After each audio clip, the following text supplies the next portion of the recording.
Junie B., first grader at last, chapter 5, Bug Bag. Tuesday. Dear first grade journal, Mr. Scary just called me in from recess. All the other children are still playing out there. He said for me to write in my journal for a minute and he will be with me soon. I keep peeking at him from behind the pages. He is printing sentences on the board. It's extra work for me, I think. I don't actually approve of this.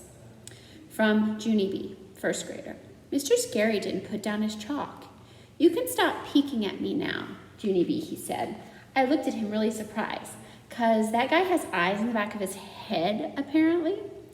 He turned around and smiled. Do you see these 3 sentences that I just wrote up there? He asked. Yes, I see them, I said.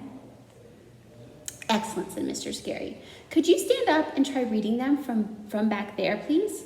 Just then my heart got pumpy and poundy inside, 'cause I'm not good at reading from the board. That's why. I kept on sitting there. Please, said Mr. Scary, just give it a try, okay? Finally I stood up and I squinted at all the sentences. I read real slow. Bob is a bug bag, I read. I did a teensy frown at that news. Really, I said, Bob is a bug bag? Mr. Scary pointed to sentence number 2. Try this one, he said. I squinted once more, squinted.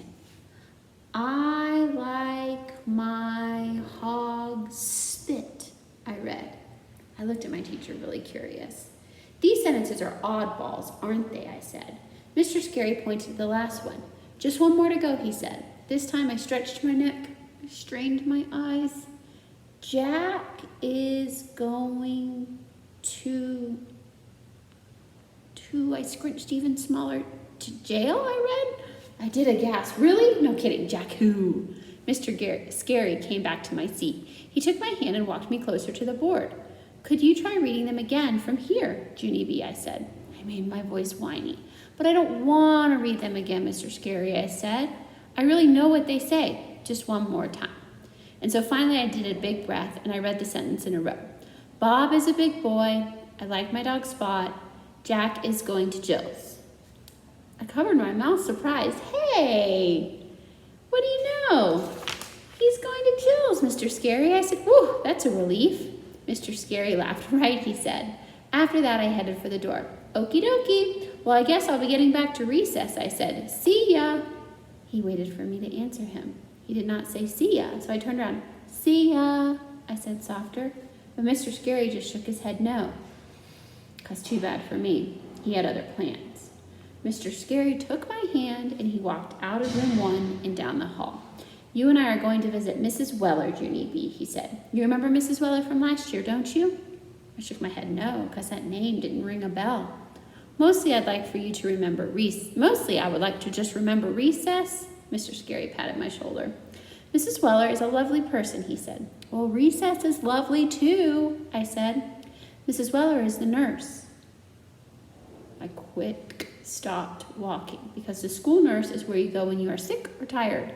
And I was totally fine. But I'm in good shape. See me? I don't even need a Band-Aid, I said.